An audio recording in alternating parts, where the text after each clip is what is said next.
Então, tudo bem até aí?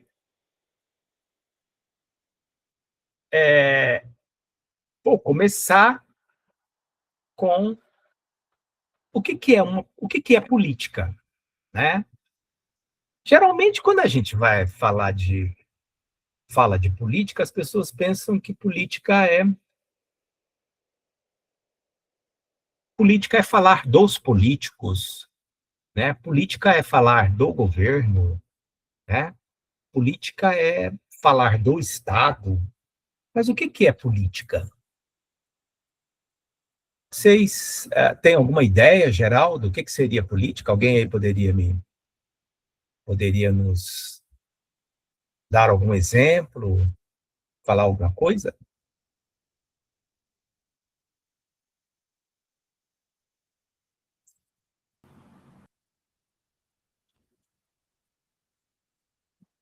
Como é que nós podemos caracterizar uma atividade humana como política, né? Nós temos várias definições de política. Algumas delas, por exemplo, dadas por um grande politólogo chamado Karl Deutsch, ele fala que a política é a tomada de decisão através, né, dos interesses públicos, das questões públicas, em contraste com a tomada de decisão que as pessoas fazem, particularmente o indivíduo, né, no cotidiano, e com as decisões geradas como resposta a influências impessoais, né? Então, a política, ele fala, é uma tomada de decisão através de meios públicos, né? Então, ela tem essa característica. Então, não seria qualquer atividade que seria uma atividade que ele chama de política, né?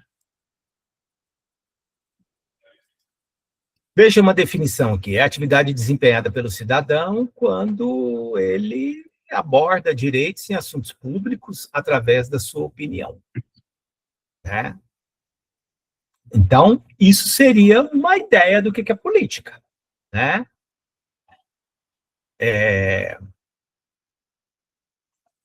O Maurício Duverger vai dizer que ela ocorre em todas as organizações. Assim, se você trabalha numa empresa, a empresa tem que tomar uma decisão.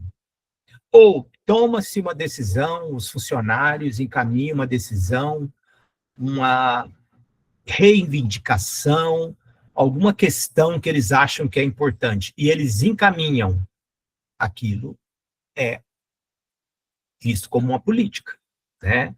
Então, seja nas empresas, no sindicato, nas igrejas, ou nas organizações sociais, né? Isso aí, Alan. Como usar o dinheiro público é uma decisão política. Isso é política, você encaminhar isso, né? Quando nós votamos em candidatos para deputado federal, deputado estadual, vai nos representar, né? Nós estamos fazendo política, nós estamos escolhendo entre diferentes abordagens dos interesses, né?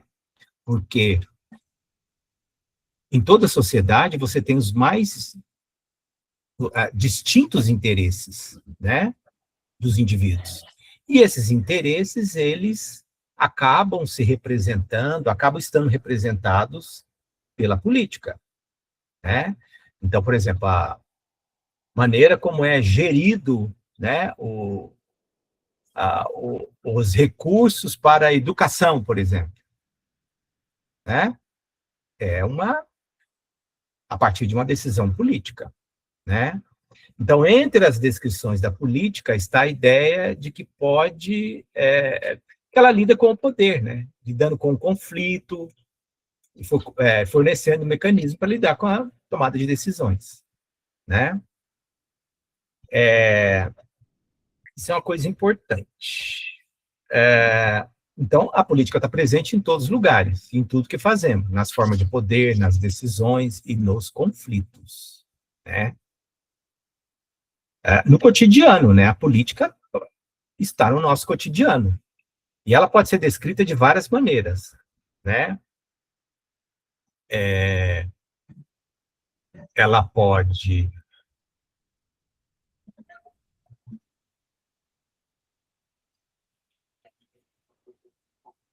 lidar com poder, com conflito, fornecendo mecanismos para levar à tomada de decisões, né? Quando a gente fala de poder, conflito, né? Não sei se vocês conseguem ter essa compreensão, mas como você está encaminhando a defesa de um interesse de um grupo, esse grupo pode ser o grupo dos professores das universidades federais, grupo dos pequenos empresários de um estado, grupo dos empresários da área do agro de Mato Grosso, grupo dos empresários de Primavera do Leste, e assim por diante. O grupo dos funcionários ou dos trabalhadores, de seja lá o que for, né? Veja, cada categoria tem os seus interesses, né? E esses interesses, embora sejam expressos de maneira coletiva, né? Ele pode ser ou não de acordo com a sua posição pessoal, mas isso é política. Então, esses interesses, eles acabam conflitando, né? O interesse do trabalhador de um determinado setor pode não ser congruente com o interesse de um trabalhador de um outro setor, né? E assim por diante. Então, quando a gente fala de conflito, estamos falando disso. O conflito é algo que vai existir sempre. Ele sempre vai estar presente, porque os interesses, eles vão variar, eles vão distinguir, né? Serão distintos. Então, na verdade, a política abrange todas essas coisas, né? Ela é um mecanismo através do qual uma ação coletiva pode ser expressa em qualquer comunidade. E o que é uma ação coletiva? Uma ação coletiva, ações coletivas são difíceis de serem viabilizadas. Vocês sabem por quê? Porque para uma ação ser coletiva, eu tenho que, para que ela funcione, vários indivíduos têm que concordar com ela, né? E muitas vezes, ou na maioria das vezes, o interesse do indivíduo não coincide com o interesse coletivo. Por isso que é tão difícil ter ações coletivas exitosas, né?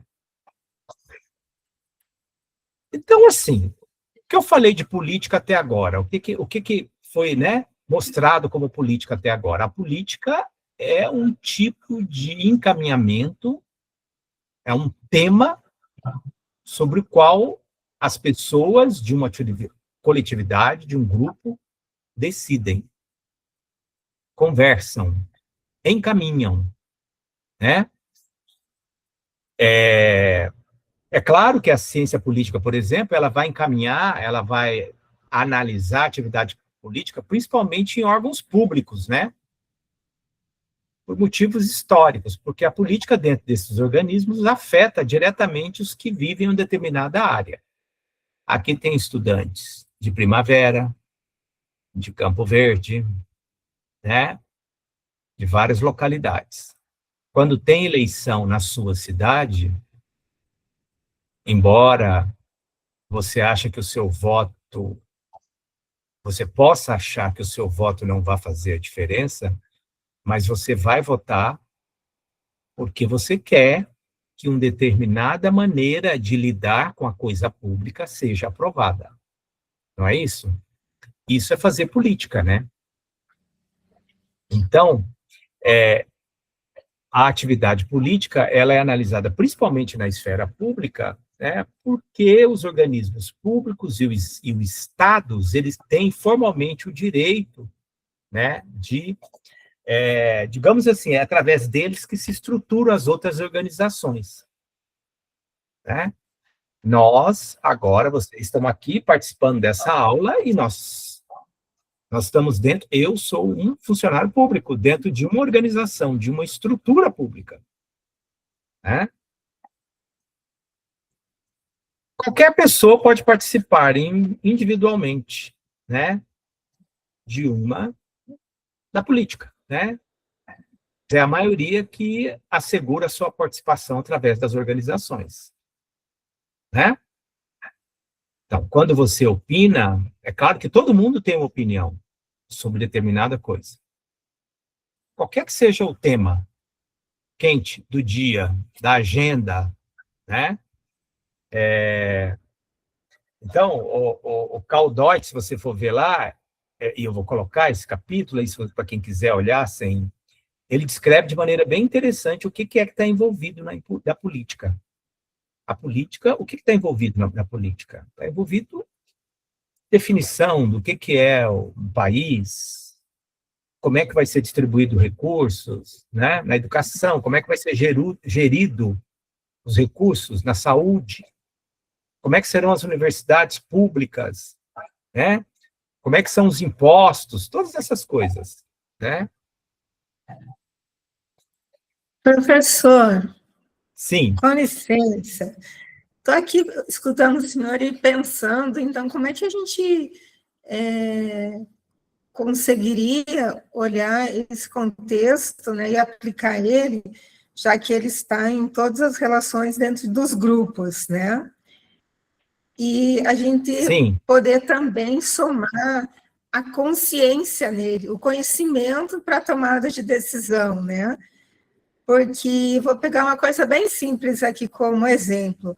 Os nossos grupos de seminário, quando que a gente tem sucesso? Quando a gente consegue criar boas estratégias e sabe aquilo que a gente tem que fazer de forma coletiva. Então, como é que eu tenho a consciência ou contribuo para que todos tenham o mesmo engajamento e o mesmo conhecimento para poder fazer o melhor naquela política? Pois é, esse é um desafio. É Cláudia, né? Isso, professor. Isso é um grande desafio, porque, assim, digamos, apresentar um seminário em grupo é uma ação coletiva. Vários indivíduos, os interesses têm que coincidir para que o seminário seja bem sucedido. Só que os interesses dos indivíduos nem sempre coincidem com o objetivo para o qual aquele grupo foi formado. E aí, então, tem alguns que vão contribuir mais, outros vão contribuir menos, né? O desafio é colocar o grupo para funcionar de uma maneira que todos trabalhem, né? Nos pequenos grupos, isso é mais fácil. Nos grandes grupos, isso é mais difícil, né? Porque o interesse do indivíduo é outro, aí ele tem mais, às vezes ele fala, não estou muito interessado, só vou fazer, né, o mínimo, né? Esse é o grande desafio. Por isso que as ações coletivas são tão difíceis. E aí, professora, eu só coloquei esse exemplo porque a gente queria aqui contextualizar, né, o olhar do resultado, né, porque se a ação foi proposta por todos e foi aprovada por todos, e o resultado é para todos, não devia, se nas políticas para todos no país, vamos pegar a educação, que é uma necessidade fundamental para a melhoria do país, né? Não deviam todos, então, se engajar da educação, se o resultado é para todos? Aí eu fico angustiada, professor, porque não anda, sabe? A gente vai conversar, por exemplo, em grupos de pessoas que não conseguem ler direito, que já estudaram até o ensino médio. Então, eu fico olhando, pensando como é que a gente contribui nisso, né? E quando eu olho a política, para mim a política pública é transformar resultados, né, de forma coletiva, começando do pequeno para o maior, né, os grupos maiores. E eu não tenho essa resposta, professor. Por isso que eu partilhei aqui com o senhor para tentar compreender isso, a discussão, né? O encaminhamento, ele é coletivo, mas às vezes as ideias Cláudia, são poucos que participam ativamente, e aqueles poucos que participam mais ativamente acabam conduzindo o processo, né? Sempre, em qualquer grupo, você pode prestar atenção, né? Sempre tem um grupo menor que leva adiante as coisas, né? E aí depende também dos recursos que estão disponíveis, né? O que as pessoas ganham com isso, né? Por isso que é tão difícil isso, né? Às vezes as pessoas acham que qualquer que seja, por exemplo, comércio, né? Você tem muita visão, o comércio entre países, as pessoas às vezes têm uma visão que o comércio é um jogo de soma zero. Se alguém ganha, outro perde, né? Vanderlino. Então, é o presidente da subsede do Sintep Mato Grosso aí, ó. Pois é. Você, Vanderlino, provavelmente deve ver que o quanto essas discussões, né, fazer a política e conduzir ações coletivas, o quanto é difícil, né? Então, aí às vezes a política exercida dentro de um mesmo estado, ela é uma política interna ao estado, né? E entre estados diferentes se denomina política internacional, né? Política entre os estados, né? O Brasil é um estado no sentido de um ente, né? A ciência política ou ciência da atividade política. Então, a ciência política, na verdade, pretende, eu acho que das ciências sociais, a gente fala que ciências sociais, nós temos 3 ciências sociais, né? A sociologia, a antropologia e a ciência política. A ciência política, ela é um campo de conhecimento que foi muito desenvolvido a partir dos economistas nos Estados Unidos, né? Então, ela tem uma raiz muito estadunidense, tá?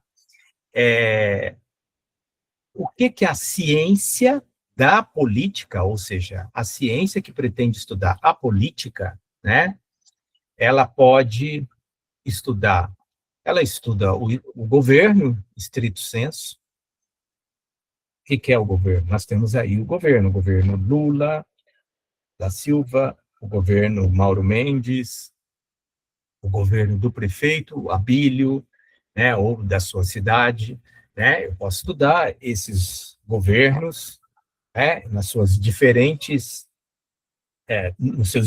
níveis, federal, estadual, municipal. Posso estudar a administração no governo, posso estudar a agenda do governo, o que ele fez, o que ele implementou, o que ele quer fazer, o que ele está fazendo, a administração, como é que se organiza a administração do Estado, as relações internacionais, com quem que o Estado se relaciona, né? E, mais recentemente, eles têm estudado comportamento político. E aquilo que nos interessa diretamente aqui, a análise das políticas públicas, né? Então, assim, veja, eu falei de política, né? Mas a gente pode falar de políticas públicas, pode falar de governo, né? Estou falando de público, né? O que é? Por que a gente tem que falar que a administração pública, ela analisa a estrutura e as características dos organismos públicos, bem como as condições, né, de empregabilidade, como é que esses organismos são dirigidos, né? O estudo das relações internacionais concentra-se nas relações políticas entre as nações. Então, você tem aí as nações, Brasil, Argentina, Uruguai, né, os Estados Unidos, a Rússia, a China, o Canadá, né? Os países se relacionam, eles têm relações comerciais, políticas, né? E, claro, dependendo do governo de plantão, ele tende a se aliar ou fazer relações mais próximas com aqueles estados com os quais ele divide maior proximidade, né? Proximidade no sentido ideológico aí, né? Então, o estudo do comportamento político tem investigado uma série de coisas, né? Como é que as pessoas fazem suas escolhas políticas? Como é que as pessoas fazem suas escolhas? Baseado em quê? Né? O contexto das eleições, por exemplo, é um contexto que é muito estudado, né? Como é que as pessoas fazem as suas escolhas? Como é que roda o tipo, as ideologias dos governos, dos partidos que disputam esse governo, né? Finalmente, nós temos o estudo de análise das políticas públicas. Então, assim, a gente estuda as políticas públicas, a ciência política estuda as políticas públicas, é uma política pública que é implementada, né? E aí, como a gente vai ver, como foi implementada a política pública do Ciência Sem Fronteira, né? A política pública, ela é institucionalizada, ela tem um tempo. Essa política pública, vamos conseguir analisá-la porque ela teve um começo, meio e fim. Ela não existe mais. Então, a gente vai ver como que ela se desenvolveu. Mas, geralmente, né, um governo entra, tem uma política pública, às vezes ele dá prosseguimento a ela, né? Ou, às vezes, o resultado dela atravessa os governos, né? Então, estudar as políticas públicas é um outro subsetor da ciência política, né? Que vai tentar entender como o comportamento político pode afetar as decisões. Tem políticas públicas que funcionam melhor, uma mesma política pública, às vezes, ela funciona melhor em um lugar do que em outro. Por exemplo, tem municípios que o SUS funciona razoavelmente bem. E tem municípios que ele é um desastre. O que isso tem a ver? Com a estrutura do município, como é que ele é desenhado, né? Os recursos para as universidades federais, por exemplo, eles são aplicados, você vai ver que elas também são diferentes, né? Então, tudo isso é matéria para estudar, porque varia a maneira como uma política pública é institucionalizada. Professor, Oi. Boa noite. Boa noite, Haroldo. Tudo bem? Tudo bom? Professor, o senhor tocou num ponto. Eu tenho formação em sociologia política, então nossa abordagem no curso não foi politicamente partidária, foi justamente isso, o contexto político dentro do social, né? Tanto que meu tema foi a participação popular na gestão pública. Isso é bem relativo, professor. Eu posso exemplificar de maneira brevemente. Eu morei 21 anos em Curitiba. O SUS lá não é 100%, mas a cidade é tida como modelo. Eu sou de Recife, uma região metropolitana. No segundo mandato do Fernando Henrique Cardoso, o município de Camaragibe foi como referência nacional em saúde do Brasil. Aí, quando se fala de saúde pública lá no Sul, subentende que todo mundo aqui do Nordeste é sofrido, não sei o quê. Então, essa visão é muito, muito regional, e dentro do regional e tem as particularidades, né? Quando o senhor falou mesmo, o que leva uma pessoa a votar em outro. Eu vejo hoje em dia, a maior rejeição, propriamente, não é para o Lula, é para o PT. Talvez se ele fosse de outro partido, será que teria a mesma rejeição? Porque acredito que eu e o senhor têm a mesma proximidade de idade. Não vai mudar, independente de quem é do Brasil, o Brasil já tem uma política de assistencialismo mesmo, entendeu? Infelizmente, os políticos, ele não agem como representante do povo, como deveria ser. A gente está elegendo um representante, mas, na verdade, o cara, quando está no poder, ele se auto-representa. Eu até perguntei para um cara, se o político ganhar salário mínimo, você seria candidato? Ele ficou calado, mas eu já tenho a resposta, não. Entendeu? A gente não tem ainda essa visão de cobrar que o desgraçado está lá para nos representar, mas ele se auto-representa. Então, é complexo. Haroldo, então, até um outro colega seu chegou a comentar aí, falou da gestão, né? Alguém falou aí, no meu município o SUS funciona bem. Tem lugares em Minas Gerais que funcionam bem, tem lugares que não... A cidade onde minha mãe mora não funciona tão bem, né? Mas eu sei de municípios que funciona super bem, funciona bem, entendeu? E aí estudar isso é interessante, ver por que que os recursos, né, são melhor aplicados, conseguem ser melhor aplicados, potencializados num lugar do que em outro, né? Então, assim, isso é interessante, né, para a gente.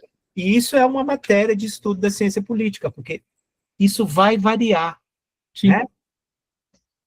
Professor, Oi? só endossando essa questão que o Haroldo falou, a questão dos nossos políticos hoje, infelizmente, eu acho que é uma questão de cultural brasileira, tipo assim, o deputado, a pessoa enche a boca para falar, o prefeito, para mim, eu particularmente, Renata Cristina, um prefeito, um vereador, ele não é um prefeito, ele está prefeito ou ele está vereador. Eu não vejo ele como uma celebridade, mas, infelizmente, no nosso país, a gente vê, assim, um inflamento de ego. Então, agora, eu sou o deputado federal, eu sou o governador, eles batem no peito como se fosse uma grande celebridade, enquanto, na verdade, uma vez eles são, na verdade, são funcionários públicos escolhidos por nós. E a gente não tem essa visão. Aí fala assim, por exemplo, o governador veio em Guarantã do Norte, que eu moro em Guarantã. Nossa, o governador veio em Guarantã e visitou a minha escola, visitou a minha... Tipo assim, uma celebridade. Ele não é celebridade, ele é só um funcionário, na minha opinião. Sim. Exatamente, você falou uma coisa, Renata, ele está prefeito. Não é prefeito, exatamente. né? É complexo. Quando você fala do Maranhão, você vê mesmo aqui mesmo. Quando você falava que o Maranhão tinha condições socioeconômicas inferior, associava muito a família do Sarney, mas será que realmente só foi a família do Sarney que lascou o Maranhão ou não lascou? Eu não conheço a realidade. É outra coisa que eu discuto muito, né? O pessoal vê o Nordeste ainda como um estado único. Eu não conheço a realidade de outros locais além do meu Pernambuco, principalmente em Recife. E o Nordeste tem vários Nordeste, né? Então, é diferente, o Nordeste também é diferente. Exatamente. Né? Você tem diferenças lá, né? Pernambuco é diferente de Alagoas, né? Que é do Ceará, Bahia, né? A família Calheiros lá, dizem que lascou Alagoas, que lascou por causa dele, depois do Collor, que na verdade o Collor nem alagoano é, ele se criou lá, ele é carioca. Então é muito assim, coisas que o pessoal se apega e pega como bandeira. Você vê, em 2018, o sufrágio ia acabar, eu estava dando graças a Deus de eu não precisar ser obrigado a votar, mas é uma forma de manipular o povo através dessa obrigatoriedade. Se copia tanto, copia dos Estados Unidos, que é distrital, vota quem não quer, se elege a nível distrital, temos 5 regiões, então funcionaria bem aqui a questão distrital. Sim. São discussões interessantíssimas, Haroldo. E quando a gente fala, então, da política, né, da ciência da política, e a gente está falando aqui das decisões, do comportamento, né, da administração, das políticas públicas, né, que é onde a gente vai entrar aqui, né? O que é uma política pública, saindo da política? A gente já viu mais ou menos o que é a política, né? Ele vai dizer que é tudo que o Estado decide fazer ou deixar de fazer, né? Olha essa definição. Né? Então, todo comportamento governamental é uma política pública, será? O DAI especifica que o agente primário da execução de uma política pública é um governo.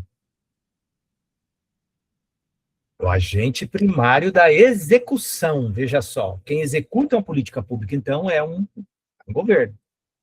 O que isso significa? Que as decisões de negócios ou decisões tomadas por organizações de caridade, grupos sociais ou indivíduos, não são políticas públicas. Né? As políticas públicas é aquelas que são executadas por um governo. Então, você tem as políticas públicas no nível municipal, você tem as políticas públicas no nível estadual, e você tem as políticas públicas no nível federal. as políticas públicas menos estudadas, que precisa de aí um grande desenvolvimento, que eu particularmente acho que o curso de Ciência e Tecnologia pode formar gente para dar digamos assim, uma grande contribuição nisso, são as políticas públicas municipais. Essas carecem de mais, digamos assim, de estudar mais, de ser mais, são menos eficientes, né? Então, professor, só contribuindo, eu aposentei, aí resolvi fazer ciência e tecnologia e abrir um espaço de inovação, um hub de serviços que desenvolve modelos de projetos com uma abordagem endógena, ou seja, olhando as fortalezas dos municípios. E aí, só contextualizando, isso que o professor colocou, e eu concordo plenamente, tem um indicador que mostra isso, 2, na verdade, né? Mas eu vou colocar o dinamismo econômico, que olha as disparidades territoriais. Em Mato Grosso, só tem 14 municípios que têm o dinamismo econômico e alta taxa de dinamismo, ou seja, a distribuição de renda. Só 14, isso é o dado oficial do governo de Mato Grosso, confirmado nos dados do governo federal. Então, olha a importância da gente trabalhar as atividades do município, olhando como é que eu desenvolvo aquele município, né? O que ele precisa, partindo daquilo que ele tem de positivo, que aí eu gero renda e desenvolvimento econômico. E tem também um estudo muito bacana sobre isso, professor, da Universidade Federal do Rio Grande do Sul. Eu estou lendo o material, é uma pesquisa muito atual sobre isso, agora de 2023, com 60 pesquisadores distribuídos pelo Brasil. Então, eu também concordo e sou uma estudiosa dessa área, sou apaixonada por esse tipo de trabalho. Pois é, a Universidade Federal do Rio Grande do Sul, Cláudia, nos últimos anos, houve uma forte motivação, né? Várias universidades criaram graduações em políticas públicas, não sei se vocês sabiam, né? Então, a Universidade Federal do Rio Grande do Sul foi uma que criou uma graduação em políticas públicas, e eles têm vários estudos, né? Eles ocupam um lugar de destaque hoje nas discussões em relação a políticas públicas. Mas não só a Federal do Rio Grande do Sul, Nordeste, vários lugares. Porque lá é referência, né? Lá foi quando começou a gestão pública partilhada, né? Essa referência ela é no Rio Grande do Sul. Então, eles investiram muito sobre isso, né? E é interessante uma política pública, como a gente vai ver, né? Ele fala que o estudo do governo também se ocupa com o estudo das coisas comportamentais, por exemplo, saber até que ponto as instituições e procedimentos influenciam o comportamento, no caso, o comportamento político, né? Se você tem uma política pública, se ela não é bem elaborada, ela bem pensada, ela pode ser um desastre. E ela ser um desastre, todos perdem, porque todo recurso colocado nela, ele não vai ser exitoso, né? Ela não vai ser bem sucedida. Então, essa é uma discussão interessante e importante. A outra é a questão da avaliação das políticas públicas. Porque nenhuma política pública, ela é elaborada, você sabe, vocês podem pensar na complexidade, você pensa como escola de samba, tem lá os membros da escola de samba, o desafio é na hora de colocar tudo aquilo na avenida, sair harmonizado. Então, você pensa numa política pública, você pensa nela, quando você começa a institucionalizar, nenhuma delas vai ser 100% exitosa. Então, ela tem que ter uma avaliação, né, para que ela seja melhorada, né, para que ela seja mais eficiente, né? Então, por isso que a gente precisa de formadores, de gente capacitada para fazer isso.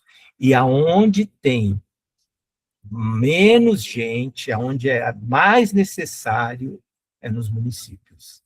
Muitas vezes você tem os recursos na União, com editais, com uma série de coisas, mas não tem gente para elaborar isso, captar, porque uma coisa é elaborar, captar, a outra é institucionalizar, depois avaliar, como a gente vai ver. Você vai estar vendo que são várias, né? Então, essa carência nos municípios, né?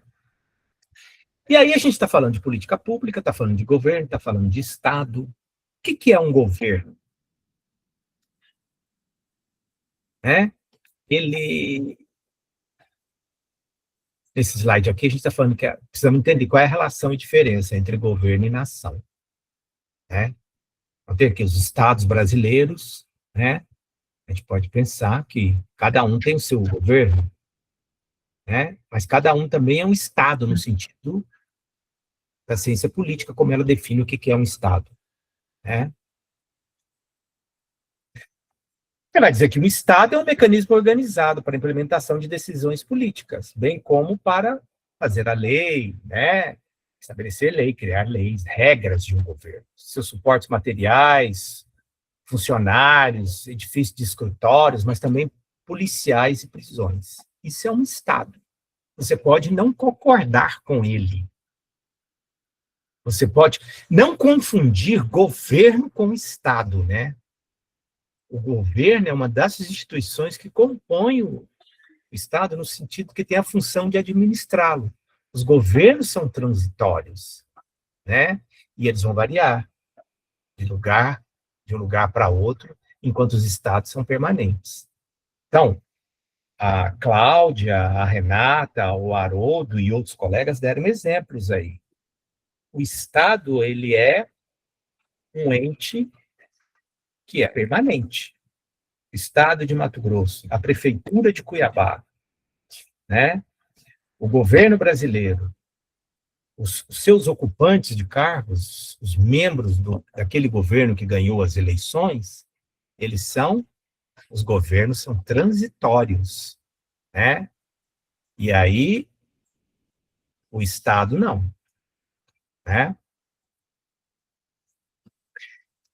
Professor, eu Oi. estou aqui imaginando que, mesmo que a gente não goste do Estado que a gente faça parte, seja o Estado brasileiro, o Estado a nível estadual, ou o Estado a nível municipal que nós moramos, o Estado, ele é necessário. Eu fico imaginando, professor, uma sociedade complexa igual a nossa. O nosso país é um país continental, com diferenças enormes, com disparidades enormes, éticas. Então, assim, é muito complexo quando a gente... Professor, só da gente pensar o estado do Mato Grosso, o estado do Mato Grosso do Sul, o estado do Tocantins, o estado de Goiás, são países. É como se cada estado do Brasil fosse um país. O nosso menor estado, que é Sergipe, é do tamanho do país França. Então, assim, professor, eu fico pensando assim, é como se cada governador fosse um presidente de um país, né? E o sistema, o senhor entende isso melhor do que nós, o sistema federativo, a questão da autonomia ou interdependência entre os estados. Professor, eu fico imaginando uma sociedade complexa igual a nossa, sem o Estado, assim, como se fosse inviável, professor. Assim, tem gente que prega isso, falando que podia chegar ao ponto de não ter o Estado, mas eu acho muito complicado, professor, muito difícil, muito complexo a gente pensar numa situação dessa. Pois é, Sueli, olha só, a gente está falando que é difícil uma ação coletiva, né?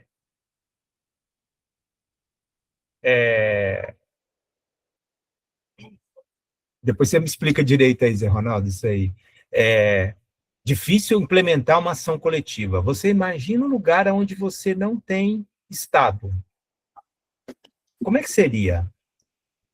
Bom, vai se organizar uma estrutura. Ah, tá, entendi.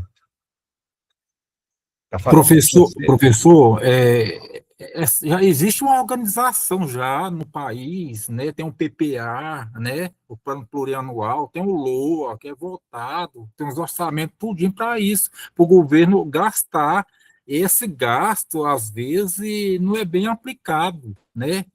A Sim. política hoje, por falar de política hoje no Brasil, é complicado, porque, veja bem, a maioria dos cargos é tudo indicação. Coloca o cara lá que não tem nada a ver com aquele cargo. Aí ocupa uma pasta errada. É tudo por indicação. Os partidos também, tudo tem as suas alianças com o governo. Então, por isso que fica nessa bagunça, não funciona. Do governo federal até o municipal, é geral isso aí. Pois é, mas aí, Ademar, no que eles estavam falando, você imagina um lugar sem pensar uma sociedade sem Estado, né?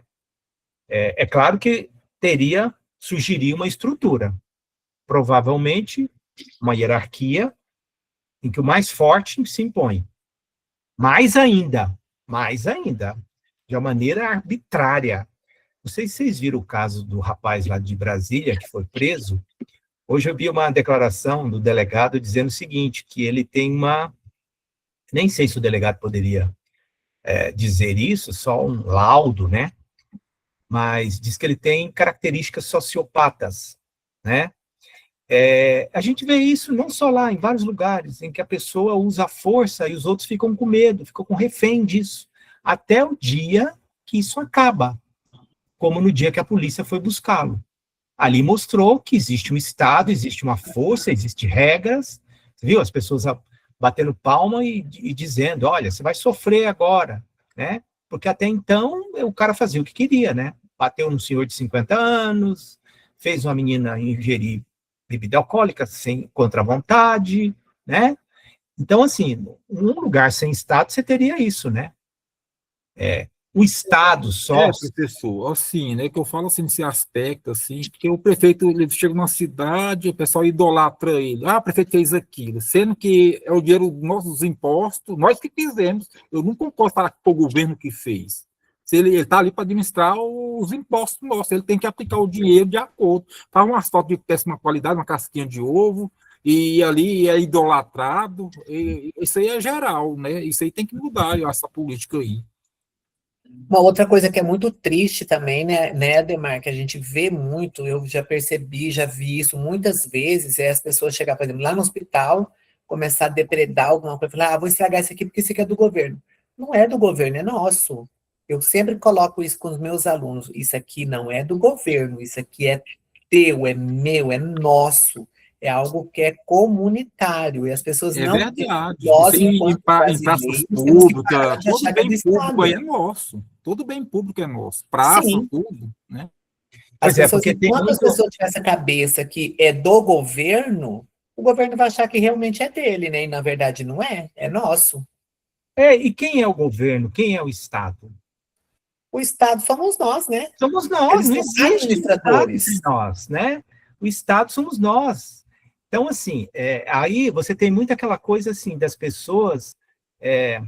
vou dar um exemplo. Na universidade, quando você não tinha as câmeras, já viram diversas vezes gente saindo com os computadores da universidade, roubando, né? Porque, assim, você tinha muito aquela ideia, não é meu, não é seu, não é de ninguém, então eu posso pegar, posso quebrar, né? E, na verdade, aí você tem toda essa coisa cultural. Você vai numa praça no Uruguai, ela é bem cuidada, aí a pessoa vai trabalhar, ela senta embaixo da árvore, no horário do almoço, pega o almoço dela e come ali. Aquilo ali é um espaço público, bem claro. E, às vezes, os espaços públicos, as pessoas, às vezes, deixam que eles fiquem esculhambados, né?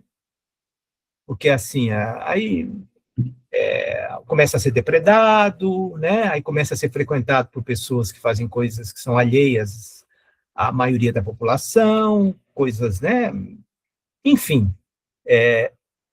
mas a gente pode pensar que existe uma comunidade, que tem uma estrutura, que tem um Estado, que tem um governo, né? Mas ele sozinho não lida. Quem lida é a população, somos nós, né? Enfim. Então, ele está falando das políticas públicas, que uma política só é considerada como pública quando ela é executada por um governo, né? embora um ator social que não pertence ao governo possa ter influência sobre decisões políticas de um governo, né, ele vai dizer que é difícil isso ser caracterizado como uma política pública, né? Por exemplo, biólogos do ICMBio podem ter posições estabelecidas sobre desmatamento, mas mesmo que eles institucionalmente tenham uma proposta, não podemos dizer que se trata de uma política pública. É uma ideia, um conjunto de ideias do ICMBio. O dia que isso é adotado por um governo, seja ele no nível municipal, estadual ou federal, ela passa a ser uma política pública quando ela é executada, né? Apenas se o governo endossar essas medidas, elas podem ser consideradas políticas públicas. Caso contrário, elas não são, né? Então, o Thomas Dye vai estipular que uma política pública, né, tem que ser ela tem uma decisão deliberada, um curso consciente, né? Uma decisão negativa, uma não decisão, não pode ser considerada uma política pública, né? Ele está falando. E aí você tem, às vezes, as consequências não intencionais de políticas públicas. Nós estudamos, não sei se vocês já ouviram falar, dos editais que o governo lançou para o que eles chamam de editais dos produtores de água. São editais para os pequenos produtores, né, e outros no nível municipal para trabalhar coletivamente e instituir a questão da produção da água nas pequenas propriedades, né? Em alguns lugares, isso deu certo. Minas Gerais, por exemplo, tem alguns lugares que foram um sucesso, ganharam prêmios. Em Mato Grosso, nós tivemos 2 lugares que tentaram fazer. Em um lugar, por exemplo, em Tangará da Serra, eles chegaram a criar uma taxa na água, na conta de água. Olha só, gente, institucionalizaram uma taxa de água. Na taxa de água, uma taxa para fazer isso. Mas a política lá não tem, essa política pública ainda não foi bem sucedida lá. Em outro lugar, que foi em Mirassol do Oeste, ela não conseguiu, eles tentaram fazer lá, mas não foi para frente. Então, vejam vocês, né? Aí ele fala também que das consequências não intencionais das políticas públicas. Por exemplo, a regulamentação do consumo de algum produto, bebidas, jogos. Quando você faz isso, qual é a consequência não intencional? A criação de um mercado negro, né?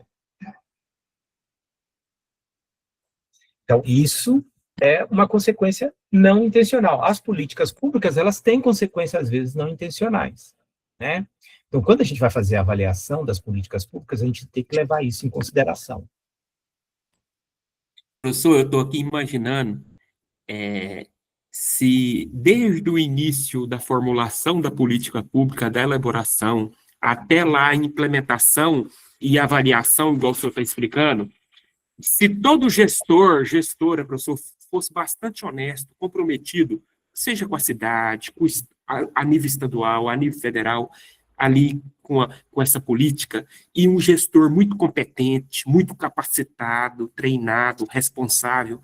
Professor, tem algumas cidades no Brasil que são cidades próximas de realidade de cidade europeia. Eu falo assim de nível de desenvolvimento, nível das coisas darem certo. O senhor pega algumas cidades no interior de São Paulo, que já me explicaram que são cidades modelo, assim, às vezes que nem nós, população brasileira, no geral, conhecemos. O senhor pega algumas cidades no sul do país, no Paraná, em Santa Catarina, no Rio Grande do Sul, são cidades modelo, assim, bem desenvolvidas, que a gestão municipal funciona, que as pessoas têm dignidade nesses locais que elas moram.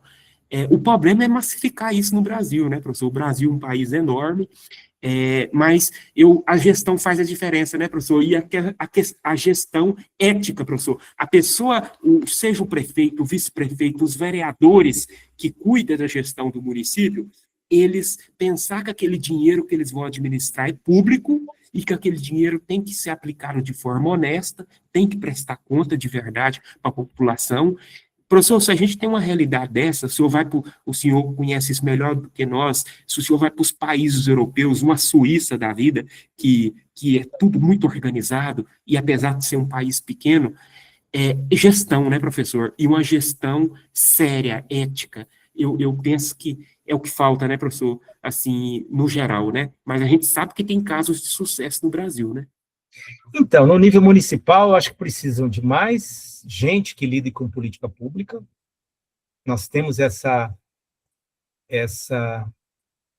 digamos assim, essa carência, né? E, Suélio, eu acho que, mais do que o compromisso do indivíduo,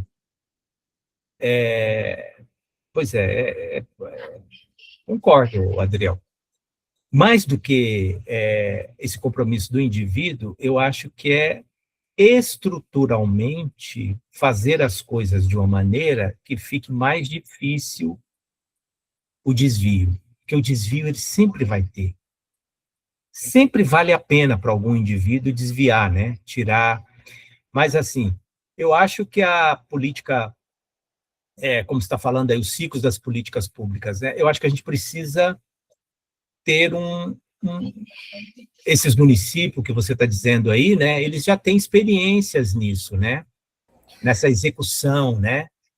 E eu lembro do estudo no Texas, onde idosos, na época quente, eles passaram a ter problema de saúde, porque eles não ligavam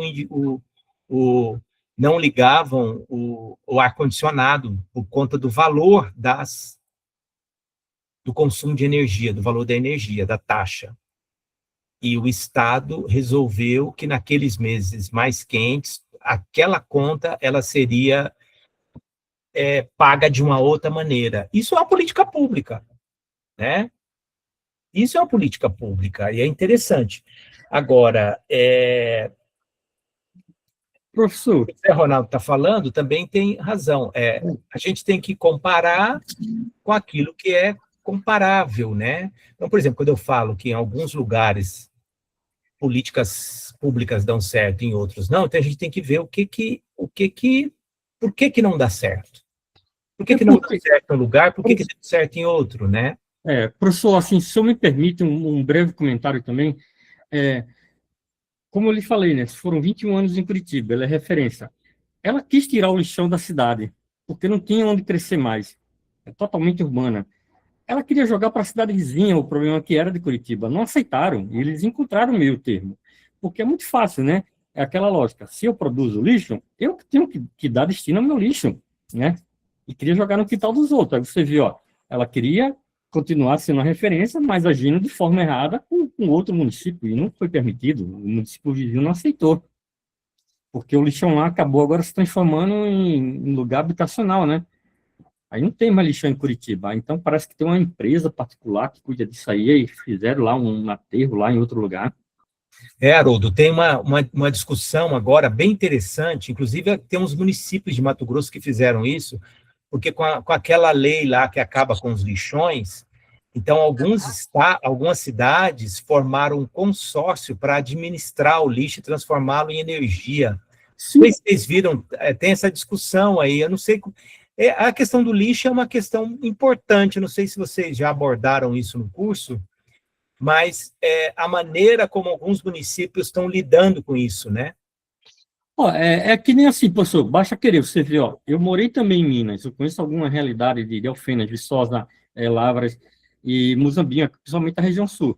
Você vê lá, os dejetos animais são transformados em biogás, e bioenergia. Paraná é o maior produtor ali de suíno, junto com Santa Catarina, e, no entanto, não faz a mesma coisa. E o Paraná é um estado desenvolvido. Por que em Minas dá certo transformar dejeto em energia aqui numa política lá, até a empresa ela até compra o excesso de produção, e por que os outros lugares não replicam uma coisa que dá certo? Porque essa realidade do biodigestor foi trazida ainda em 1970, ou seja, tem praticamente aí 56 anos que já está no Brasil e é comprovadamente eficiente para a produção e minimizar o impacto ambiental. Então, Haroldo, eu estou escutando você. Eu nasci no Paraná, depois vim para Mato Grosso, há 32, 34 anos residindo em Mato Grosso, e agora eu estou em Ribeirão Preto, São Paulo. Aí eu fiquei pensando qual que é uma das diferenças, por exemplo, de modelos de sucesso no Paraná. O Paraná é um dos estados que tem o maior número de cooperativismo. Sim, Ou seja, a gente nasce já, eu como filha de produtor, neta de produtor, já nasci dentro de uma cooperativa. Tá? a Copemig é a Isso, maior da América Latina, além de Campo Mourão. isso, Copemig, as a Coamo, ações a são Coamo, né? significativas. Em Uhum. Mato Grosso, a gente já tem, mas é muito menos. Agora, a gente tem em Mato Grosso, uma única propriedade de Mato Grosso, ela produz energia dos dejetos de suíno que abastece a cidade inteira. Tá? Sim, isso é a realidade. Lá em Então, Moçambique, Minas Gerais, é assim. então, são modelos que deram certo. E aí, por exemplo, em Itapurá, no Mato Grosso, não tem 20 mil habitantes, tem, entre as cidades brasileiras, elas estão na posição 34 de dinamismo econômico, não tem industrialização. Aí eu fui olhar Sertãozinho, aqui perto de nós, né, de Ribeirão Preto, porque eu vou ter uma entrevista lá para ver de um trabalho, né? E aí fui me preparar, né? Porque como é que eu vou conversar de uma cidade que eu não conheço dentro do legislativo? Aí eu fui ver, né? Eles têm 700 indústrias e o PIB deles é muito menor do que o de Itapurá. Por quê? Embora eles são referência também em agronegócio. Então, eu ainda estou pesquisando, mas eu partilho aqui porque as diferenças são enormes. Então, por que a gente não partilha essas coisas boas que Exatamente. a O Brasil gente tem, copia né? tanta coisa lá de Normalmente é só fora, os e não problemas que copia. a gente escuta. Ó, Mas para você. a gente tem que ouvir os problemas também de uma maneira que seja educativa, né? É, Porque o problema, às vezes, o porquê não deu certo num lugar, a compreensão dele pode fazer dar certo naquele lugar e pode ajudar outros que querem a fazer dar certo, né?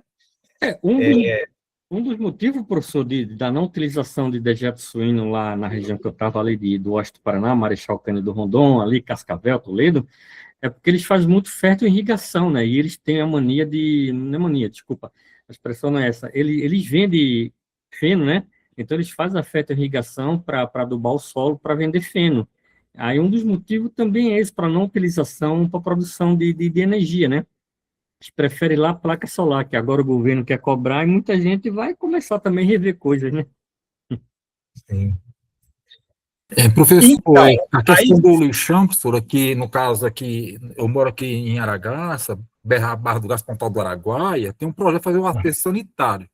A lei municipal foi aprovada, tudo, já tinha uma área destinada para fazer esse lixão, aterro sanitário, para coletar os lixos da cidade circunvizinha e ter o destino apropriado.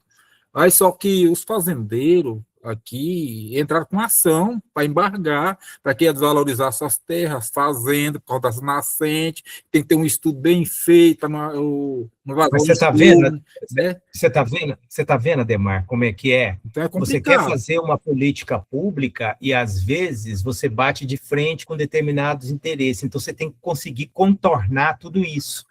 Por exemplo, em alguns lugares onde não deu certo, o que eu te falei do produtores de água, é porque não houve vontade política de alguns atores que eram importantes para aquilo. Aí, às vezes, inviabilizam a política pública, entendeu? Oi, Ademar. Aqui tá, pois é, aqui tá parado, tá embargado. Então, aí tem que contornar isso quando isso acontece, né? Isso tem a ver com o que a gente está falando de política, né? Aqui ele está falando, a política pública é um conjunto de decisões, né, tomadas por um ator, por um grupo de atores políticos, com respeito à seleção de objetivos e meios necessários dentro de uma situação específica, né, em que o alvo desse interesse, né, estaria, em princípio, ao alcance desses autores, né. Então, a política pública, ela é, portanto, resultado de um conjunto de interesses interrelacionados, Uma né? cidade quis pegar o lixão, achou uma cidade que queria fazer esse lixão sanitário, aí embargou os fazendeiros lá do território lá, não quer, porque vai desvalorizar as terras dele, vai contaminar o lençol freático, não sei se fizeram um estudo, então eles entraram com ação para reparar os danos das fazendas, esse com o vizinho. Pois é, às vezes, certas...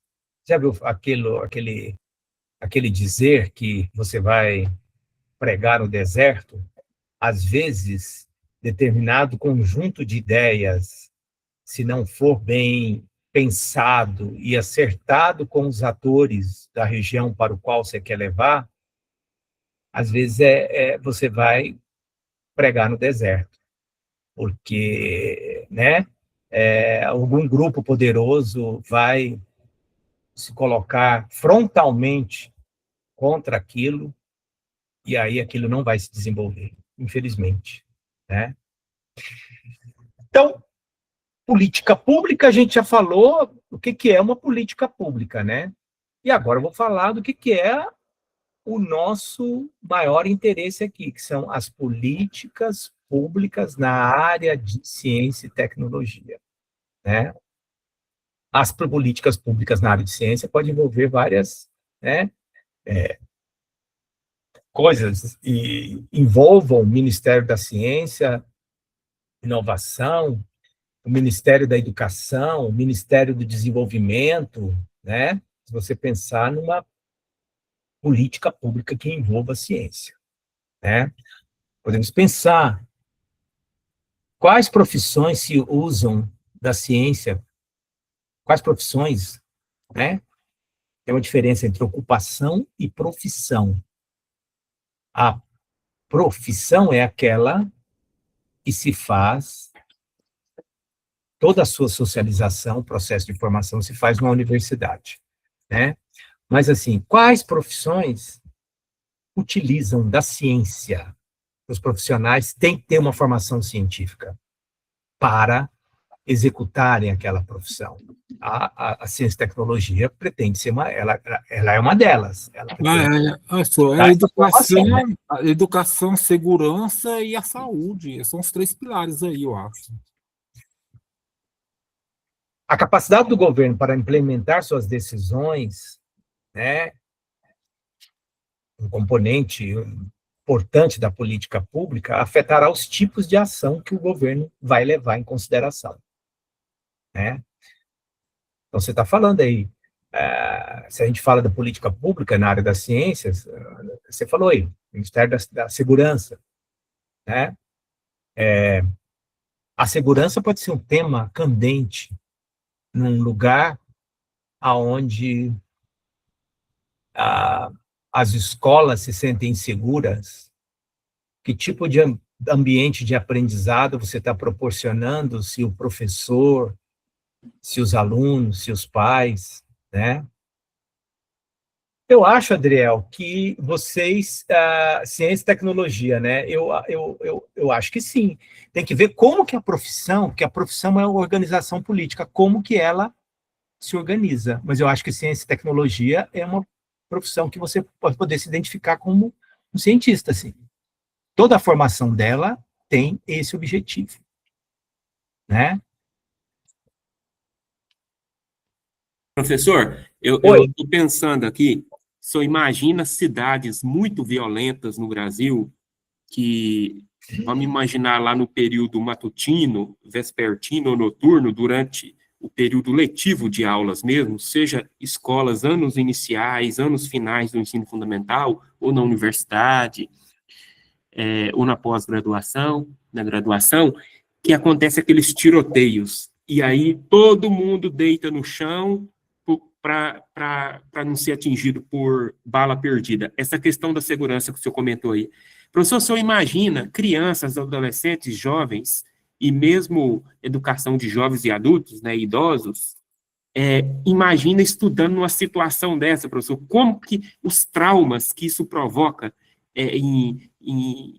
nessas pessoas que moram nessas regiões conflituosas. Então, assim, é diferente demais, igual o senhor falou, professor, do senhor estudar num ambiente de paz, que o senhor não tem o medo, não tem aquela necessidade que de uma hora para outra vai vir um tiroteio, balas perdidas, e que as pessoas vão ter que deitar no chão para se proteger. Então, é muito diferente, né, professor? Então, assim, a gente vê como que algumas cidades do nosso país têm que avançar bastante, e outras cidades já superaram isso, né, essa parte, né, ainda bem, né, que outras cidades já superaram essa parte, né, que algumas cidades, que as pessoas sofrem bastante, algumas cidades do nosso país. Mas, Sueli, no Rio de Janeiro agora, recentemente, teve uma operação lá naquele morro lá, você viu o terror que teve lá, as crianças correndo, deitando, o pessoal com drone jogando as bombas em cima dos helicópteros, foi um terror aquilo lá. Cantearam o pessoal lá para a mata, metralharam um cara lá na mata lá, então, isso aí, no Rio de Janeiro aí, não tem lugar lá que a pessoa nem vai naqueles morros lá. Pois é. E aí, só para pensar, como é que você pensa uma política pública, né? Que melhore essas condições, que melhore essas situações, né? Olha, a escola é um lugar, se você pensar, eu estava fazendo um trabalho e fazendo entrevistas em alguns municípios em Mato Grosso. Então, eu fui a Santo Antônio do Leverger, aqui, e estava fazendo entrevista nas escolas, com professoras. E as escolas estaduais, tá? A escola é um lugar que tem recurso, né? E todas recebem recurso de acordo com certos critérios lá, né? Uhum. Eu fui numa escola aqui, no município de Cuiabá, e aí eu fiz entrevista com os professores, chegou o horário do recreio, gente, aquilo parecia, o que era aquilo? Um horror. As crianças gritando, a escola toda, assim, você vê que tem uma estrutura, mas não é um ambiente muito acolhedor, né? Por outro lado, eu fui numa escola isolada, lá na Agrovila das Palmeiras. Meio do mato, gente. Estrada do Pantanal. Eu fui em uma escola lá. Lá tem uma comunidade, né? É uma escola estadual. A escola toda organizada. A escola, eles plantavam, criavam galinha, tudo para fazer a comida, o lanche das crianças. Aí o diretor me levou, aí tem a parte da gestão, né? Me levou, tinha a sala dos professores, tinha um quarto grande, como se fosse um quarto grande, com beliches, porque os professores vão para lá em ensino integral, então eles ficam, né? Eles descansarem. Eu fiquei impressionado. Tudo muito organizado, o laboratório de ciências super organizado. Então vejam vocês, a escola, que é um lugar que tem recurso, um lugar lá isolado, usando esse recurso de uma maneira bastante interessante, e uma aqui, dentro de Cuiabá, com dificuldade de usar aquele recurso. Estão vendo como é que são coisas? Como é que a gente... Claro que tem diferenças, né? Uma escola numa periferia. Professor, eu lecionei o ano passado aqui na escola Elcio Prates. Ela é considerada que o pessoal chamava de Carandiru. Até então, eu não conhecia direito a estrutura escolar. Como ano passado eu lecionei lá, eu sou professor de matemática, eu fiquei responsável pela horta. Nós colhemos tanta coisa naquela horta o ano passado, nós colhemos batata doce, alface, pimentão, tomate, rúcula, cenoura. Então, assim, eu fiquei à frente da horta. E o que eu observei? Infelizmente, as pessoas têm, assim, do público, por exemplo, lançou-se aqui na minha cidade, na época, quando essa escola foi inaugurada, ela era uma escola de periferia e tinha uma ponte e tal, ali era um ponto de vender drogas na época, faz muito tempo. E ficou estigma da escola como Carandiru, como diz, lá só estuda bandido. E não é verdade, a escola é uma estrutura incrível, a cozinha dela é fantástica, é uma escola maravilhosa. Na verdade, todas as escolas que eu trabalhei até hoje aqui do estado, ela é de melhor estrutura, mas é a escola mais mal falada da minha cidade. Porém, agora que eu já dei aula lá, eu tenho outra visão dela. Tenho uma visão totalmente diferente do que as pessoas diziam. O ano passado teve um episódio aqui em Guarantã do Norte, que tem duas escolas aqui que estão em reforma há quase 4 anos. Reforma, exatamente, 4 anos, uma vergonha. Porém, questão de política pública, desvio de dinheiro, etc e tal. E então eles estão alojados na faculdade. E o ano passado teve uma briga enorme dentro da escola, com mãe, com filha, filho, virou uma bagunça, caso de polícia incrível, o professor apanhou, aluno batendo em aluno, quase jogando de cima do prédio, uma coisa enlouquecedora, é um lugar assim que não tem, a escola Albert Einstein, a escola Guarantã, hoje não tem segurança, que qualquer pessoa entra lá, porque é na faculdade. E já na Elcio Prates eu vejo uma diferença. Então, o povo fala de uma, e a escola que todo mundo fala mal, é uma escola extremamente segura, tranquila, gostosa de trabalhar. Incrível. E a gestão da escola Elcio Prates é fantástica também. Pois é, então nós temos essas... Você vê, pensem aí vocês na quantidade de temas, situações, para pensar políticas públicas ou para aplicar a ciência e tecnologia que tem para vocês abordarem, né? Ele vai falar que existem 2 tipos de políticas públicas, né? Tem aquelas políticas que independem de quem lidera o país, né? Pois elas estão amparadas pela Constituição. Então, um exemplo que ele dá aqui é o SUS, né? Sistema Único de Saúde, né? Elas são chamadas de política de Estado, né? Agora, há políticas que são elaboradas por um governo, e elas não são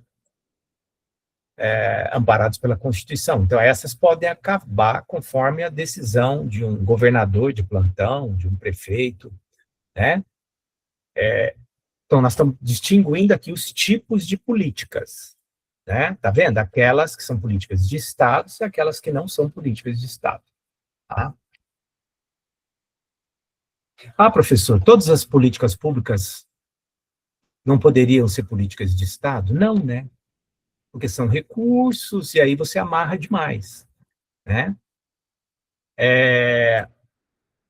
Elas usam recursos.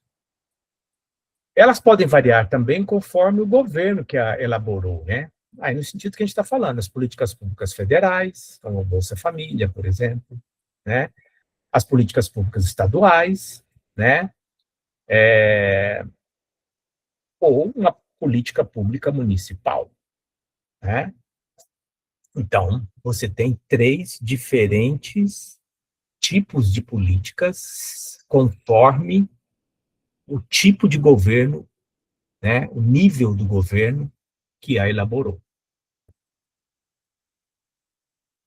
Aqui, está falando do programa de braços abertos, elaborado pela Prefeitura de São Paulo, que combateu o uso de drogas no centro da cidade. Então, essa é uma política municipal. O município de vocês aí, cada um de vocês devem ter conhecimento de várias políticas públicas elaboradas no âmbito do município, né? E aí, quando a gente começa a pensar no ciclo das políticas públicas, a gente começa a olhar, primeiro, como são elaboradas as políticas públicas, né? Elas são um conjunto de pensamentos, de ideias interrelacionadas, através dos quais os temas, que podem ser deliberações, né, que eles se encaixam de uma forma ou de outra, né? Por exemplo, ali a política pública de braços abertos para lidar com o consumo de drogas no centro de São Paulo. Ela se baseou em que, será? né? Como desencorajar o consumo de droga, como encaminhar aquela população que vive disso para fazer outras coisas, né? Enfim, então você pode beber na água de teorias, né? Você elabora um conjunto de preceitos, depois pensa em como é que você vai executar isso, como é que você vai aplicar isso. E aqui você tem que, aqui aí já não tem que pensar tanto na teoria, né? Você vai ter que pensar como que, metodologicamente, como é que você vai aplicar, como é que você vai executar isso, como é que vai encaixar isso naquela realidade, né? E depois, claro, é a institucionalização, né?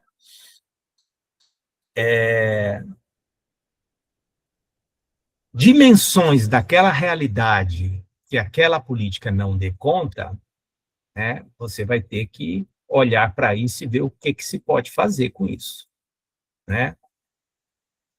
O Harold Lasswell chamou... Então, você tem os vários estágios da política pública: a elaboração, a execução, a institucionalização, né? Depois, a avaliação, né? Mas ele pensou em mais ciclos, né? É o que ele chamou de ciclo político-administrativo, ou ciclo das políticas públicas. Como é que ele pensou isso, né? Ele avaliou, pensou no processo de criação das políticas públicas nos estágios da criação até a avaliação, né? Então, você tem aí que ele fala: informação, promoção, prescrição, invocação, término, avaliação. Tá vendo? 7 etapas, né, das políticas públicas. Quando eu falo para vocês que no nível municipal nós não temos ainda, nos municípios brasileiros, atores que têm essa expertise para fazer isso, entendeu? Já perceberam? Mas, professor, assim, quem que vai mudar isso? Assim, eu fico me perguntando, quem que vai mudar? Nós? O que que nós vamos fazer? Nós só ficar só replicando? O que que nós temos que fazer para mudar isso aí? É isso aí que fica o questionamento. O que que nós podemos contribuir para mudar essa situação? Bom, diante daquilo que a gente está falando aqui, elaborar, avaliar, implementar políticas públicas que tenham adesão daquela realidade que a gente quer aplicar, ou seja, que tenham sucesso, né? Isso já é uma mudança, né? E ter claro que nenhuma política dá conta sempre e é eficiente 100%, né?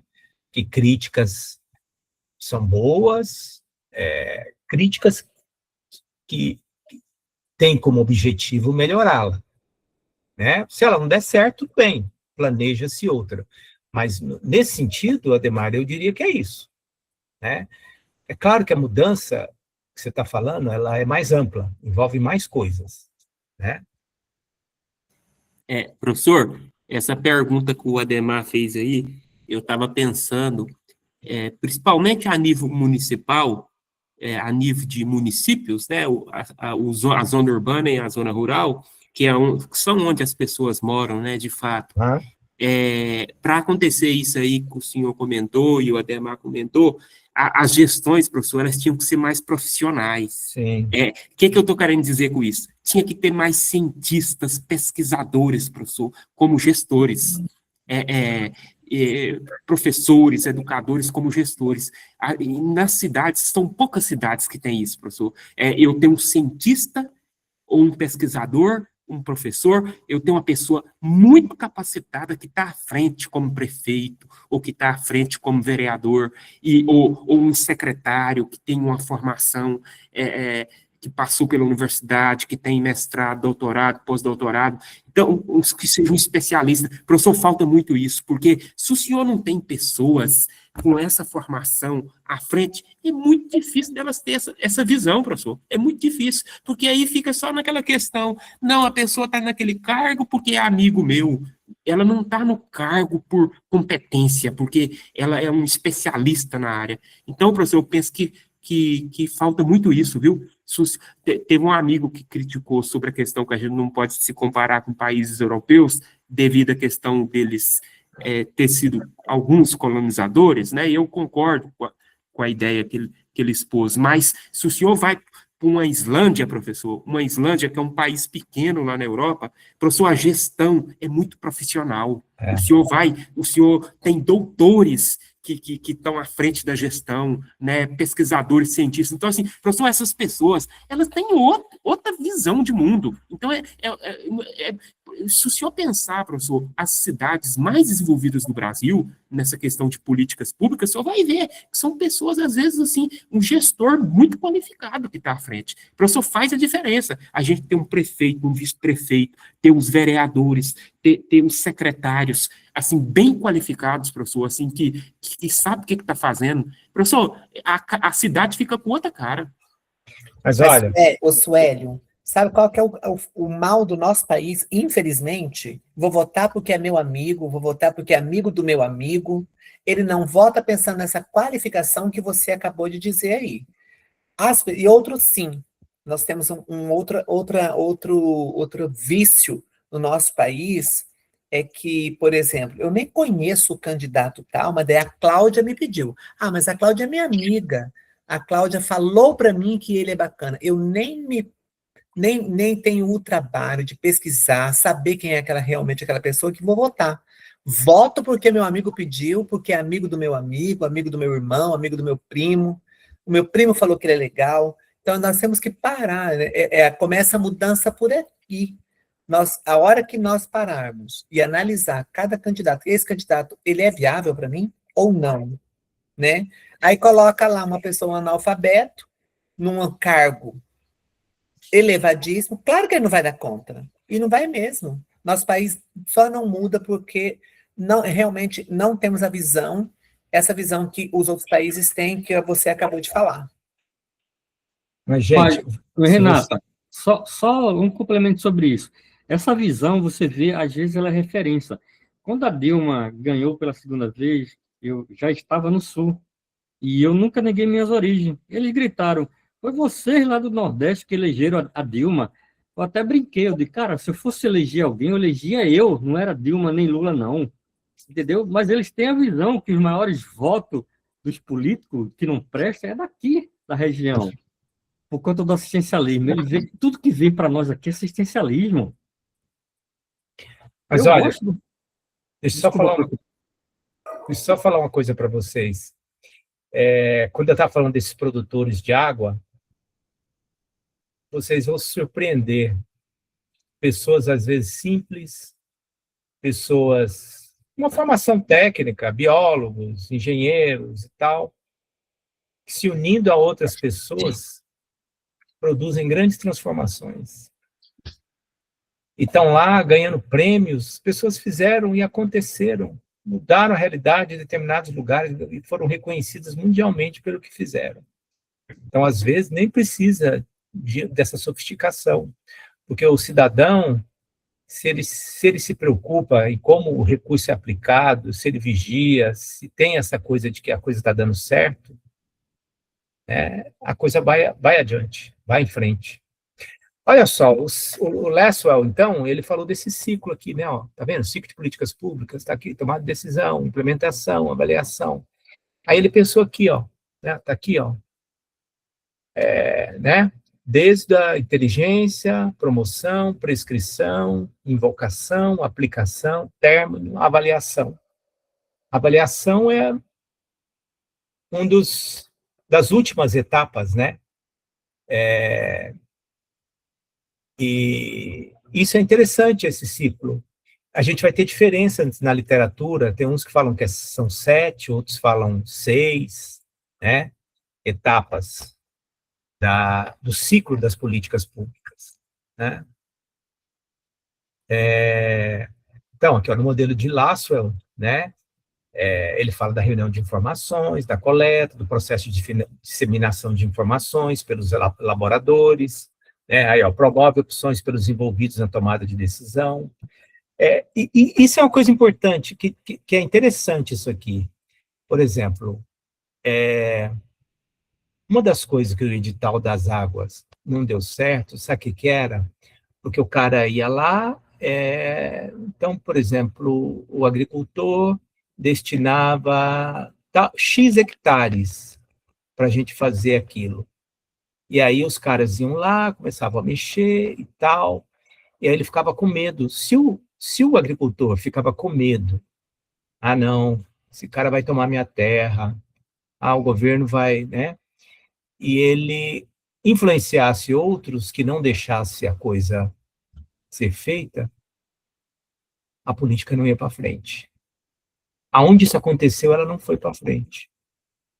E aí, claro, os elaboradores também, ou quem esteve à frente, tem que ter essa empatia, conseguir ganhar as pessoas. Aonde ele conseguiu fazer isso, a coisa foi. Percebe?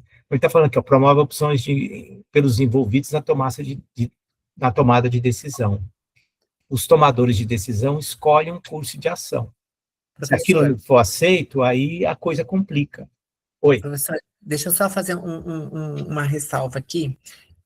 Tem as últimas eleições, quase todas elas eu trabalhei nas eleições, né, de mesária ou presidente de mesa, e o que eu observo, principalmente essa eleição desse ano, por exemplo, que esse ano vai ser deputado estadual, deputado federal, senador, presidente, governador, né? Tem mais algum? Sei lá, mais um monte, não, né? Isso aí mesmo.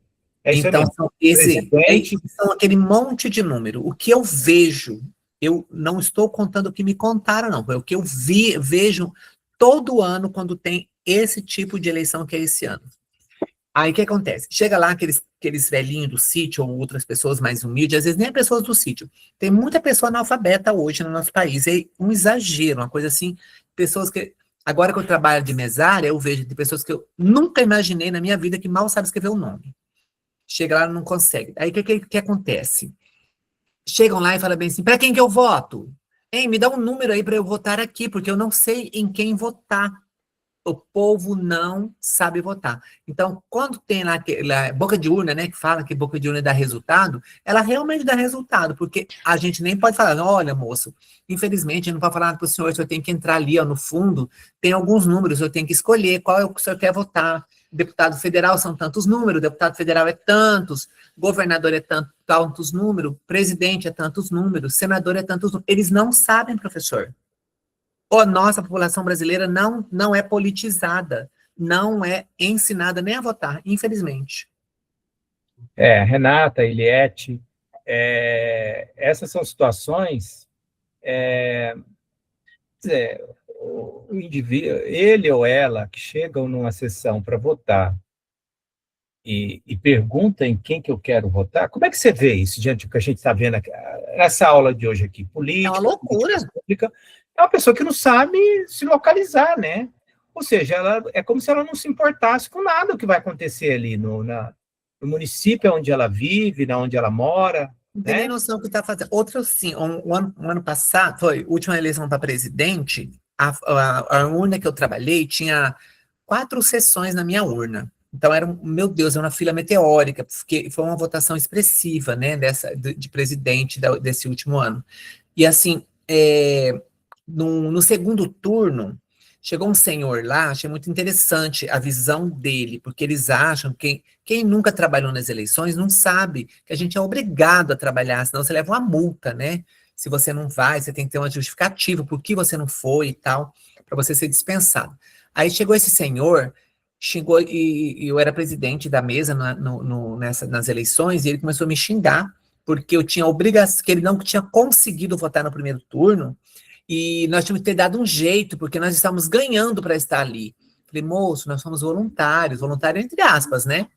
estamos aqui trabalhando voluntariamente, ninguém recebe. Cala a boca, você recebe sim, vocês estão ganhando e ganha muito bem, obrigado. Nossa, acabou com a nossa vida. E não tinha um policial para defender a gente. Se aquele moço tivesse agredido a gente, nós teríamos sido agredidas ali, que era só mulher que tinha na minha sessão, e não tinha ninguém para defender a gente, você acredita? Acredito, é isso que a Eliette falou, as pessoas vão lá porque elas têm que votar, que são obrigadas. Se elas não votarem, vão ser penalizadas, né? Então, enfim, isso é triste, é lamentável, mas isso significa que tem que ser feito um trabalho também, até nas escolas mesmo, né? Para o indivíduo saber o que é a Constituição do país dele, o que ele pode fazer, o que ele não pode fazer, que votar não é só um exercício obrigatório, que ele vai lá, ele pode perder o que... Pois é, professor, isso aí tem que ser implantado na grade curricular, logo no início aí, essas políticas públicas dentro da sala de aula, para o aluno chegar lá aos 16 anos, saber realmente o que fazer. Qual é a Constituição do país dele, o que diz a Constituição, saber o que é o Estado brasileiro, né? São essas coisas. Então, aí ele... Professor, oi.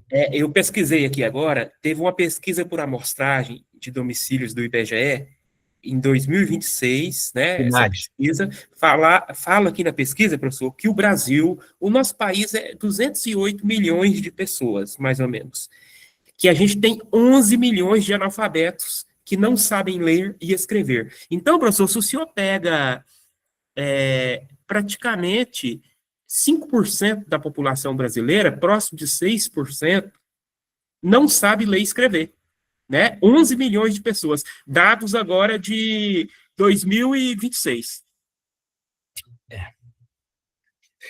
Tem umas discussões muito interessantes.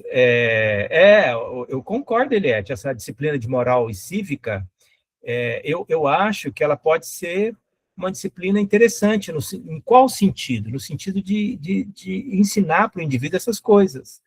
O que é a Constituição, como é que funcionam as coisas, né? Ele sair como um cidadão no segundo grau. Se eu não quero fazer um curso universitário, se eu não quero, já vou trabalhar e tal, mas ele entender o que é um país, o que é o governo, o que é... Essa discussão mínima aqui que a gente está falando, né? O que é o Estado, o que é o governo, né? Então, aí a pessoa chega lá na sessão, começa a xingar os mesários, não sabe que as pessoas acha que a pessoa está recebendo alguma coisa, ou a pessoa às vezes chega, eu sei que tem problemas nos PAs, nos hospitais, chega lá e bate no funcionário, o funcionário não tem nada a ver com aquilo, ou quebra as coisas, pior ainda, né? Eu sei que é revoltante, às vezes, não tem ali aquele profissional, ou alguma coisa assim, né? Mas, assim, muitas vezes é ignorância mesmo, a pessoa não sabe, ela não sabe o que é, né? Não sabe que acha que as pessoas que estão ali são totalmente responsáveis por aquilo, e na maioria das vezes, elas não são. Estou falando na maioria, não estou dizendo que elas não são, não. Às vezes elas são, né? Mas, assim, na maioria das vezes, elas não são responsáveis, no sentido que as pessoas querem dar aquela responsabilidade. E isso mostra uma falta de conhecimento, né? Enfim, para terminar isso aqui, no modelo do Lasswell, né? Então, você vê aqui, ó, né? Você tem que coletar as informações, processo de disseminação de informações pelos elaboradores, promover as opções pelos envolvidos na tomada de decisão, tomadores de decisão escolhem um curso de ação. Então, um curso de ação que serve para Tangará não serve para Ribeirão Preto. Um curso de ação que serve para Guarantã do Norte não necessariamente vai servir para Campo Verde, né? Então, é isso que a gente tem, que é o curso de ação prescrito, ele é invocado como um conjunto, né, de informações para penalizar aqueles que não cumprirem as prescrições. A política, então, aplicada pela burocracia, né? E depois, no seu término, ela pode ser, né, avaliada. Ó, os resultados são apreciados e avaliados. O Gary... Professor, só falando aqui de avaliação, eu recordei de um exemplo prático de Mato Grosso. Os municípios de Mato Grosso, junto com universidade, SEMA, eles criaram o Plano Municipal de Saneamento Básico, que volta lá no nosso início de conversa, né? Um plano, assim, elaborado com excelência, tá? Eu conheço de 10 municípios e olha exatamente o problema de cada município e propõe solução para os municípios inteiros aí de Mato Grosso, né? O estado inteirinho ficou com o seu plano de saneamento básico de excelência, tá? Foi construído com a participação coletiva, show de bola, mas os municípios não fizeram a tarefa, professor. Sim. Eles não avaliaram, não deram andamento, as equipes foram capacitadas, mas eles não fizeram a avaliação, não continuaram, tem projetos prontos dentro do plano, e os municípios não deram andamento. Então, falhou nesse item, uma política pública excelente, que permite chegar ao recurso, mas que não aconteceu, porque o município não continuou e não fez a avaliação das ações. Pois é, aí você vai ter aqueles municípios, aqueles lugares que não executam, né? Não tem interesse, porque, esse recurso não vou usar para outra coisa. Tem aquele que faz mal, né? Tem aquele que não consegue, né? Por alguma, não dá certo, né? Então, a gente tem que olhar para tudo isso. Você vê como é que é complicado, né? E, às vezes, a gente nem precisa desse profissional exemplar, altamente capacitado, né? Você precisa de gente que leia isso, vê como é que faz, executa, né? Eu acho que na elaboração tem que ter uma cabeça boa, né? Na avaliação, né? A questão da implementação, você tem que ter esse tato aí, né? Eu acho que essa profissão, ciência e tecnologia, pode trazer grandes contribuições nesse sentido, né? Ele fala aqui que o Gary Brouwer, ele reformulou a proposta do Lasswell e colocou 7 das 7 etapas, ele estipulou 6, né? Ele introduziu a noção de processo das políticas públicas, como um ciclo em constante movimento, né? Segundo ele, a maioria das políticas públicas não tem um ciclo que vai do nascimento, né, até finalmente, né, a morte, porque às vezes uma política pública ela não funciona. Às vezes ela funciona mal. Por exemplo, a gente vai ver o Ciência Sem Fronteira, ele não funcionou bem, né? Mas assim, ele deixou um grande legado, que você teve que ter. Nós temos esse parâmetro, nós brasileiros foi feito aquilo, então a gente pode pegar aquilo, avaliar e melhorar, né? E olhar aonde foi que houve os erros. Aqui errou, aqui a gente viu que teve problema, naquela etapa, na etapa 4, teve um problema, né?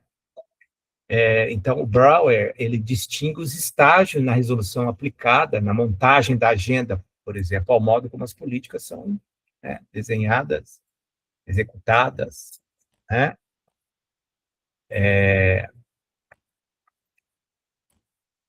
Na nossa próxima aula, a gente vai ver essa coisa da agenda. Professor, assim, a pessoa faz um projeto, vai ser executado esse projeto, ele tem um recurso para aquele projeto. Vou chegar lá na ponta da execução do projeto, aquele recurso, o dinheiro não está lá, não, só está, por exemplo, 50%. Ele foi embolsando aos poucos até chegar no final. Aí que está a corrupção que existe. Isso aí em todos os órgãos existe, cada um quer pegar uma beira. Um deputado vai mandar um recurso para uma cidade e fala assim, tanto por cento é meu, só não leva o projeto para outra cidade. Então já começa por aí, então é difícil. Muito, não é fácil, sabe por quê? Porque... Alô? Pode falar, professor, estou ouvindo. Não é fácil porque desviar o recurso, pegar o recurso, é sempre uma tentação para determinados tipos de pessoas, né? Olha aqui, ó, os 5 estágios do ciclo de política pública com a sua relação com a resolução aplicada de problemas, né? Então, tá aqui, você tem, né, a resolução aplicada do problema e os estágios no ciclo político. Então, tem aqui, ó, reconhecimento do problema. Falta d'água, por exemplo. Né? A cidade tem um problema de falta de água, então a gente precisa... Aí, essa ideia dos produtores de água é uma política pública, parece interessante. Aí você tem a montagem da agenda. Propostas de solução.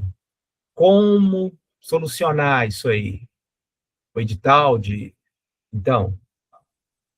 produtores de água, que vai atacar tal problema em tal lugar, com aquela quantidade de produtores que tem ali, né? Aí você faz a formulação da política. Aí você escolhe um plano de solução, né? Solução vai por esse e esse caminho aqui. Aí você tem a tomada de decisão política, porque você precisa do ente governo para você executar isso aqui, né? Para ter essa legitimidade. Aí você vai efetivar essa solução que você tem, implementar essa política. Aí você monitora os resultados, depois você faz uma avaliação.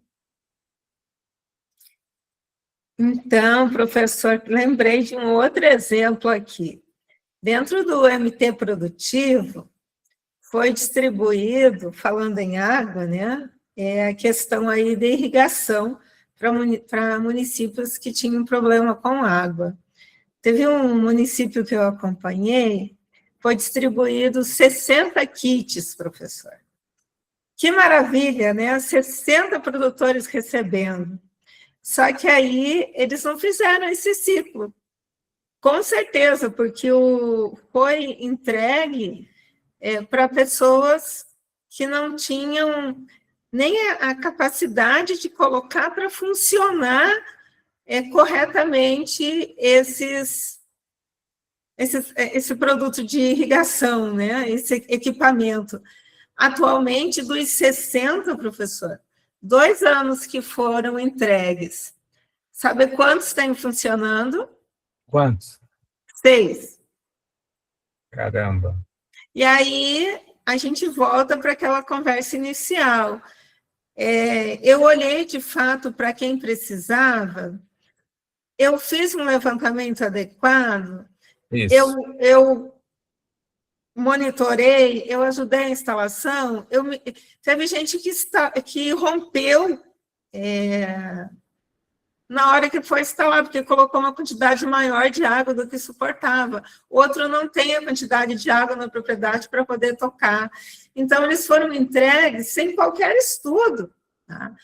Aí você fala assim, tá, mas por que a pessoa recebeu? Bem, a esperança dela, que eu ouvi nas entrevistas, eu entrevistei 60 pessoas a semana passada, em função desse projeto que a gente está trabalhando, dentro do espaço de inovação, e escutei eles me colocaram, olha, a gente queria que desse certo, mas aí não deu. Então, eles não tiveram qualquer acompanhamento, muito menos qualquer avaliação dentro do projeto. E aí o nosso dinheiro público foi jogado fora. Sim.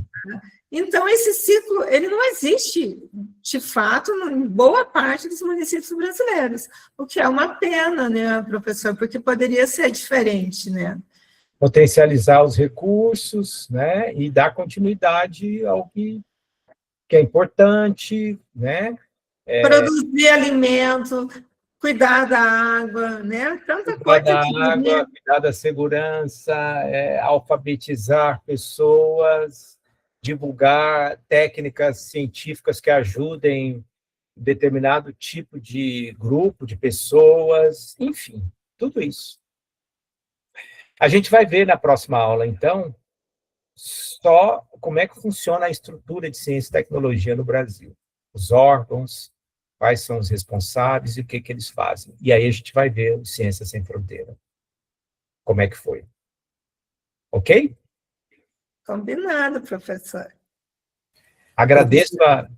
Você falando sobre alfabetização, né? Aí me veio à mente aqui, eu tinha um aluno ano passado, ele era bastante agressivo, assim, no nono ano. E o ano passado era o ano SAEB, né? Todos os professores do matemática e português é extremamente cobrado no ano de SAEB. Então, eu tinha esse aluno, e eu sou aquela professora que de vez em quando eu gosto de sentar com o aluno, eu sento na carteira dele com ele, né? Junto com ele para ajudá-lo. Ele era sempre muito arredio, muito agressivo. E daí um dia eu sentei com ele, eu observei. Ele não sabe, aí a gente precisava fazer uma ficha de um relatório que eu precisava fazer, e ele precisava fazer, assinar o nome dele e tal. Ele não sabia escrever o nome dele em letra cursiva de jeito nenhum, um aluno de nono ano. Então, quer dizer, ele era um analfabeto, porque não sabia nem escrever o nome dele, e para escrever em caixa alta, era bem, mas assim, muito lentamente mesmo. E eu fico pensando nessa situação. A nossa política pública hoje, enquanto a educação, ela está falhando, assim, estrondosamente, não dá nem para falar, não dá nem para calcular o quão os nossos alunos estão saindo mais ignorantes do que eles entraram na sala de aula, às vezes. A gente pode dizer assim, eu me sentia com as mãos amarradas, porque às vezes eu queria ajudar o meu aluno, mas a burocracia e algumas coisas que me impedia. Por exemplo, nós tínhamos um professor lá de educação física fantástico. Ele tinha uma visão assim sobre essa questão de alfabetização. Nós temos bastante indígenas aqui na minha região, né? E os nossos indígenas, eles vêm muito cru para a escola, sem às vezes nem saber falar a língua portuguesa, né? Não sabe falar o português, eles sabem só falar a linguagem nativa deles, às vezes, né? Então, como que eu vou alfabetizar esse menino, essa menina que chega para mim que não sabe nem falar a minha linguagem? Então, assim, esse professor de educação física, eu achava bem fantástica a forma dele, o professor Marcelo, que ele teve essa visão dele, o esporte, como os indígenas gostam muito de bola, eles gostam muito de futebol, né? Então, eles acatavam muito o que ele dizia, então a forma que ele foi lidando, e no final do ano letivo, muitos desses indígenas já sabiam ler e escrever graças a esse professor de educação física. Então, assim, um tipo de política interna da escola, né? Mas isso era uma coisa feita que não era para ele fazer, tá? Porque ele não tinha respaldo se fosse alguém denunciasse ele, coitado, né? Ainda tem esse detalhe. Aquilo que eu falei, Renata, às vezes, então, as pessoas fazem, entendeu? Sem, quando você tem a vontade, tem o interesse, né? Não é tão difícil assim.